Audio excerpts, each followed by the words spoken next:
வைத்தார் என்றால் அவர் கை காசு போட்டா படிக்க வைத்தார் கேட்கிறது. ஏன்னா அறிவார்ந்த பெருமக்கள்ல என் தாத்தன் கை காசு போட்டு படிக்க வைக்கல, அரசு காசுல படிக்க வச்சான். ஆனா நீங்க அதே அரசு காசுல குடிக்க வச்சு நீங்க பேசாதீங்க பேசாதீங்க.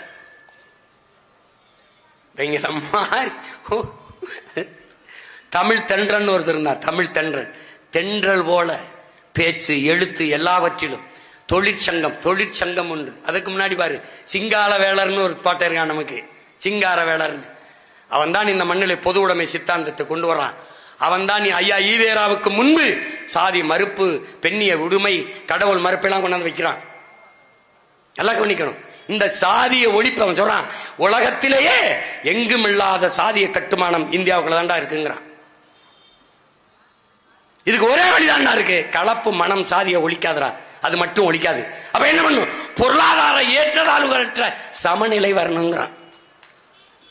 இந்த தீண்டாமை இழிவை துடைப்பதற்கும் இருக்கிற வாய்ப்பு இந்த பொருளாதார ஏற்றத்தாழ்வு அற்ற சமநிலை வரணும். அப்பதான்டா வரும்ன்றான்.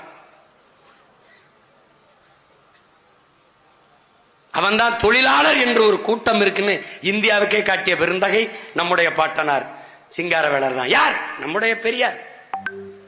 அதற்கு பிறகு இந்த நிலத்திலே இன்னொரு பிறப்பு எனக்கு வேண்டும். எதற்காக? தமிழருக்கும் தமிழுக்கும் தொண்டு செய்து சாக வேண்டும் என்று வேண்டியவன் நம்முடைய தமிழ் தென்றல் தாத்தா திருவிக்காவன். அவன் தான் தொழிலாளருக்கு நலச்சங்கம் கட்டியவன் திருவிக்காதான். அவன் யார்? நம்முடைய பெரியார். ஒன்னு ரெண்டு இல்லடா, ஒன்னு ரெண்டு இல்ல, ஏகப்பட்டதற்கு நேரம் நெருங்கிக்கிட்டு இருக்கு. இடையில இன்னொரு கூட்டம் போட நேரம் இல்ல, தேர்தல் நெருங்கிக்கிட்டு இருக்கு. எப்படி பாரு, நானும் உன்னை காதலிக்கிறேன்.